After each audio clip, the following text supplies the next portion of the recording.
जो लोग बुद्धिमान हैं वह यह जानते हैं कि शब्द हथियार की तरह होते हैं जिनसे किसी को भी बचाया जा सकता है या किसी को भी मारा जा सकता है। अब आप सोच रहे होंगे कि शब्दों से किसी को मारा कैसे जा सकता है, तो ज़रा सोचिए, ज़्यादातर आत्महत्याओं के पीछे किसका कारण होता है? किसी के पति ने कुछ कहा, किसी के पिता ने कुछ कहा और उन लोगों ने आत्महत्या कर ली। यह आत्महत्या किसके कारण हुई? पीड़ित के मन को इतना दुखी कर गए, उसके मन में वह दुख सहना और ज़्यादा बर्दाश्त करना नामुमकिन हो गया और इसी वजह से उन्होंने आत्महत्या कर ली। ऐसे ही आपके शब्द किसी को नया जीवन प्रदान कर सकते हैं। जब कोई आदमी उदास होता है या दुखी होता है तो आपके शब्द उसके मन में एक नया जोश, एक नया उत्साह भर सकते हैं और एक हारा हुआ आदमी अपने जीवन में एक नई शुरुआत कर सकता है। सिर्फ शब्दों के माध्यम से ही, हमारी वाणी के माध्यम से। अब तक आप यह तो समझ ही गए होंगे कि हमारे शब्द हमारे जीवन को किस तरह निर्धारित करते हैं, शब्दों में कितनी ताकत होती है और किसी से बात करते वक्त हमें कितनी सावधानी से अपने शब्दों बोलने चाहिए। आज की जो कहानी मैं आपको सुनाने वाला हूँ उसमें आपको सीधे सीधे तौर पर कुछ ऐसे तरीके पता चलेंगे, कुछ ऐसी परिस्थितियाँ पता चलेगी जहाँ पर आपको हमेशा चुप रहना चाहिए। कुछ परिस्थितियों में अगर आप कुछ नहीं बोलोगे तो वही आपके लिए सबसे ज़्यादा बेहतर होगा। इससे पहले कि आप इस कहानी में खो जाए, इस चैनल को सब्सक्राइब जरूर करें। तो चलिए कहानी शुरू करते हैं। एक बार की बात है, एक युवा लड़का एक बार एक बौद्ध भिक्षु के पास पहुंचा। वह काफ़ी परेशान लग रहा था और उसने बुद्ध भिक्षु से जाके पूछा कि यह महात्मा, मैं अपने आप से बहुत परेशान हूँ। मैं बाहरी रूप से मुझे कोई दुख नहीं है, मैं धन धान्य संपन्न हूँ, मुझे कोई शारीरिक रूप से भी दुख नहीं है, लेकिन मैं खुद से परेशान रहता हूँ, अपने मन से परेशान रहता हूँ। अक्सर मेरी बातों को मेरा कोई भी दोस्त गंभीरता से नहीं लेता है और ना ही मेरे परिवार के लोग मेरी किसी बात को गंभीरता से लेते हैं। मैं जो कुछ भी सलाह देता हूँ या तो वह उसे मजाक में उड़ा देते हैं या फिर उसे गंभीरता से लेते ही नहीं है। मेरी बातों को कोई गंभीरता से क्यों नहीं लेता है? क्यों मेरी बातों पर कोई अमल नहीं करता? क्यों मेरी बातों में कोई रुचि नहीं दिखाता? क्या कारण है? कृपया मुझे बताने का कष्ट करें और मेरे मन की इस दुख को दूर करने का उपाय बताएं। यह सुनकर बौद्ध भिक्षु ने कहा कि आज सुबह मैं ध्यान करके वापस आ रहा था। रास्ते में मुझे कुछ कौवे काव काव कर रहे थे और वहीं पर जब मैं चलता हुआ कुछ दूर आया तो मुझे एक मोर की मधुर आवाज़ सुनाई दी। यह सुनकर अचानक मेरे मन में ख्याल आया कि कौवे कितना काव काव करते हैं, कितना परेशान बोलते हैं, लेकिन कोई भी प्राणी कौवे की आवाज़ को पसंद नहीं करता और मोर हमेशा सही परिस्थिति के हिसाब से बोलता है। जब भी बारिश होने वाली होती है और बादल गिरते हैं और बारिश होने की आशंका होती है, ऐसे में मोर अपनी मधुर आवाज़ में गाता है जो सभी को प्रिय होता है, सभी को अच्छा लगता है। ऐसे ही अगर इंसान सही परिस्थिति के हिसाब से सही शब्द बोले, सही वाणी बोले, तो वही वाणी दूसरों के लिए संगीत हो जाती है और संगीत बन जाती है और दूसरे लोग तुमसे सम्मोहित हो जाते हैं और वही पर तुम्हें सब लोग गंभीरता से लेने लगते। और दूसरी तरफ अगर तुम यूं ही बोलते रहते हो, बिना किसी बात के बोलते चले जाते हो, तो फिर तुम्हें कोई गंभीरता से नहीं लेता। तुम उस कौवे की भांति हो जाते हो जिसकी वाणी कोई पसंद नहीं करता और बाद में तुम्हें दुख होता है कि तुम्हें कोई गंभीरता से नहीं लेता। इसलिए अपने शब्दों को बेहद बुद्धिमान के साथ इस्तेमाल करें। अगर तुम नहीं सीखोगे तो आज समाज में तुम्हें कोई सम्मान या कोई गंभीरता से नहीं लेगा। यह सुनकर वह लड़का बोला कि मैं जानता हूँ कि मैं ज़्यादा बोलने की बीमारी से ग्रस्त हूँ, मुझे इतना नहीं बोलना चाहिए, लेकिन मैं अपने आप पर काबू नहीं रख पाता और ना ही मैं इतना बुद्धिमान हूँ कि मैं अपने शब्दों को नाप तोल कर किसी से बात करते वक्त इतना सोचता भी नहीं कि मुझे अपने शब्द किस तरह इस्तेमाल करने हैं। कृपया करके मुझे ऐसी परिस्थिति बता दीजिए जहाँ पर मुझे कम बोलना है या फिर बोलना ही नहीं।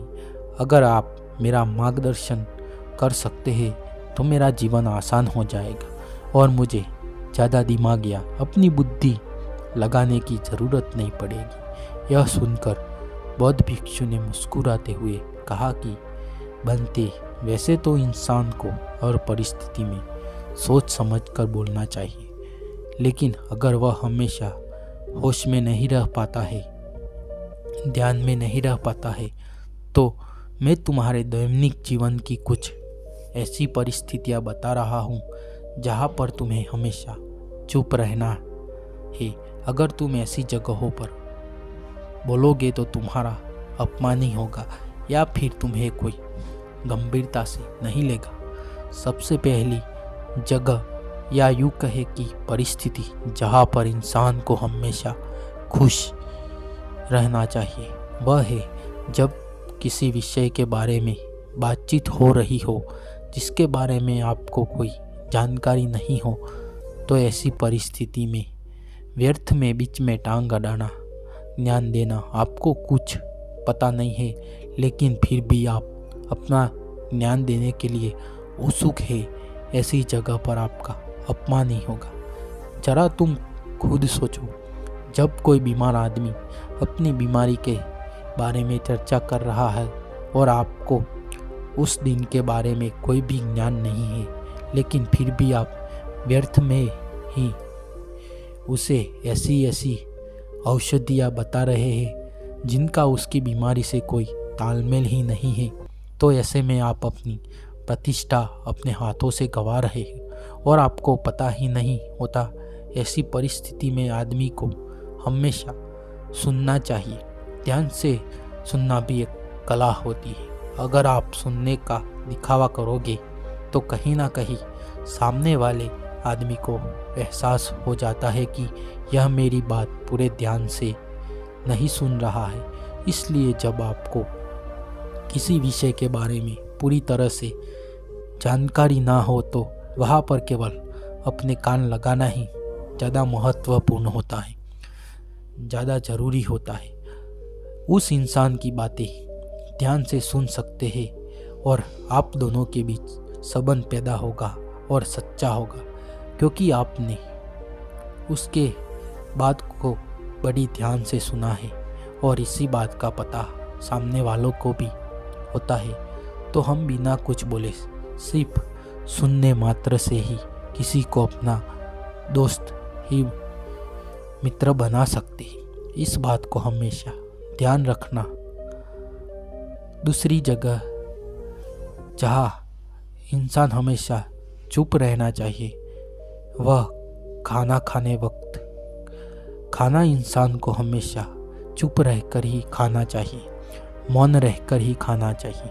महात्मा बुद्ध और उनके भिक्षु हमेशा चुप रहकर भोजन करते हैं, शांत भाव से भोजन करते हैं, परिपूर्ण होकर भोजन करते हैं, पूरी तरह से करते हैं, एक एक टुकड़े का स्वाद लेकर भोजन करते हैं। और ऐसा भोजन हमारे शरीर में पहुंचता है तो वह आपके अंग अंग तक ऊर्जा पहुंचाता है। अक्सर हम भोजन करते वक्त कुछ ना कुछ बोलते रहते हैं, कुछ ना कुछ सुनते रहते हैं, लेकिन मौन रहकर उसका पूरा स्वाद लेकर उसको कभी नहीं करते। हम उसको करते वक्त आधे अधूरे ही रहते हैं और इसलिए हमारा शरीर रोगों से ग्रस्त हो जाता है। खुद सोचो, बौद्ध भिक्षु हमेशा भिक्षा लेकर भोजन करता है और भिक्षा भी कितनी बिल्कुल मामूली सी, और वह भी एक वक्त भोजन करने के बाद भी उत्साह और आनंद से भरे होते हैं। और हम तो इतना खाना खाते हैं, इतनी सारी भोजन की सामग्रियाँ हमारे लिए उपलब्ध होती है, लेकिन हमारे शरीर में ऊर्जा ही नहीं होती। इसका सबसे बड़ा कारण होता है कि हम अपना भोजन होश में नहीं करते और परिपूर्ण होकर नहीं करते हैं। इसलिए अपना भोजन हमेशा मौन रहकर करें। तीसरी जगह, जहाँ पर चुप रहना सीख लिया, इसका मतलब यह है कि आपने अपने ऊपर विजय प्राप्त कर लिया। गुस्से में शांत रहना इतना आसान नहीं होता है। अक्सर गुस्से से भरा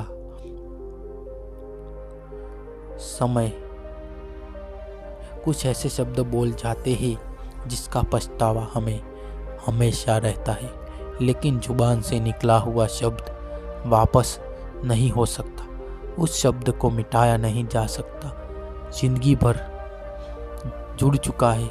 गुस्से में बोला गया शब्द को समय समय पर याद रहता है, दुखी करता है, लेकिन उससे उसी वक्त चुप रहना सीखना भी एक बहुत बड़ी कला होती है। गुस्से में आदमी कहाँ रहता है, अपनी इंद्रियों को वश में कहाँ रख पाता है। इसलिए इस कला को आप काबू में रख सकते हैं। जब आपको ज़्यादा गुस्सा आए और आप होश में रह कर पाए, जब भी आपको गुस्सा आए, आपके दिमाग में सिर्फ एक ही बात आएगी, मुझे चुप रहना है, मुझे किसी से कुछ गाली नहीं करना, किसी को कोई शब्द नहीं बोलना, और गुस्से के साथ जुड़ जाता है और धीरे धीरे आदत बन जाती है। आप अपने गुस्से को भी काबू में करना सीख जाते हैं। जब भी कभी गुस्सा आता है तो किसी को कुछ बोलने की बजाय कुछ शारीरिक व्यायाम करना शुरू कर दो। ना तो कुछ ऐसा हुआ है आप कह सकते हो जिसमें आपका शरीर थक जाए। आप जानोगे जब आपका शरीर थक जाता है तो आपका मन भी शांत हो जाता है। अपने उस गुस्से की ऊर्जा को सकारात्मक रूप दे दिया करे, और यही बुद्धिमान व्यक्ति की पहचान होती है, जो दूसरों के तानों से भी अपना घर बना लेता है, अपनी कामयाबी के रास्ते निकाल लेता है। वही सच में बुद्धिमान आदमी है, जो जहर को भी दवा बनाकर इस्तेमाल करना सीख जाए, वही असली बुद्धिमान होता है। चौथी जगह, जहाँ आप चुप रह गए तो आपके लिए वही सबसे ज़्यादा बेहतर होगा, वही आपको सम्मान दिलाएगा। चौथी जगह है, जब लोग आपस में बैठकर बातें कर रहे हो, कोई वहाँ पर जब 4 लोग बात कर रहे हो तो चारों लोग एक साथ तो बात कर नहीं सकते। एक बार में एक व्यक्ति बोलेगा और 3 सुनेंगे, तभी वह बैठक कामयाब हो पाएगी, तभी वह चर्चा सही रूप में आगे बढ़ पाएगी। लेकिन अगर कोई आदमी ऐसा बैठा हुआ है जो बीच में ही दूसरों की बात काटकर अपनी बात को ऊपर रखना चाहता है, तो ऐसे में वो चर्चा या बैठक आपको कहीं नहीं पहुंचाएंगी और चारों लोगों के बीच आप सबसे मूर्ख कहलाओगे। अगर आपको अपनी बात कहनी है तो सामने वाले को अपनी बात पूरा करने दो, उसके बाद अपने विचार रखो। एक भद्र पुरुष या फिर कहे जेंटलमैन की पहचान होती है। और आखिरी जगह, अगर हमारे पिता हमें कुछ कह देते हैं, हमारे बड़े बुजुर्ग हमें किसी बात पर डांट देते हैं, यहाँ में हमें थप्पड़ मार देते हैं, ऐसी जगहों पर आपका चुप रहना ही उसके प्रति सम्मान दिखाएगा, उनके प्रति आदर का भाव व्यक्त होगा। अगर आप उनके सामने उनका विरोध कर देते हैं, उनका प्रतिरोध कर देते हैं, तो गुस्सा तो थोड़ी देर बाद शांत हो जाएगा, लेकिन वो कही गई बात, विरोध किया हुआ शब्द या फिर कुछ भी उल्टा सीधा हमेशा आपके मन को सताएगा और आपके माता पिता को हमेशा ही लगेगा कि आज यह हमारी इज्जत नहीं करता, आज हमारी बात नहीं मानता, क्योंकि यह कमाने लग गया है, यह बड़ा आदमी बन गया है। ऐसी ऐसी बातें होगी, ऐसे ऐसे तंज कसे जाएंगे। इसलिए ऐसी जगहों पर आप कुछ मत बोलिए, अपने गुस्से को अपने अंदर ही पी लीजिए, कुछ कर लीजिए, भाग लीजिए, दौड़ लीजिए, आपका मन अपने आप शांत हो जाएगा। आखिर में बौद्ध भिक्षु ने अपनी बात को ख़त्म करते हुए कहा कि कम शब्दों में अपनी भावनाओं को उतारना सीखो। शब्द हथियार की तरह होते हैं। बोलो तो होश में बोलो, ध्यान में बोलो। जीवन शैली ऐसी बना लो कि आप जब भी बोलो तो पूरे होश में रहकर बोलो, पूरे आनंद के साथ बोलो, पूरे प्रेम के साथ बोलो। ऐसी वाणी बोलो जो दूसरे के दिल को ठंडक पहुंचाती हो, दूसरे के मन को शांत कर देती हो। तभी संभव है जब आप प्रतिशील होश में रहकर बोले। इसके बाद वह लड़का बौद्ध भिक्षु के सामने नतमस्तक हो गया और प्रणाम करते हुए अपने घर वापस लौट गया। तो दोस्तों, कैसी लगी यह कहानी आपको कमेंट सेक्शन में ज़रूर बताना। अच्छी लगी हो तो इस चैनल को सब्सक्राइब कर लेना। तो मिलते हैं अगले वीडियो में, तब तक के लिए अपना ख्याल रखें।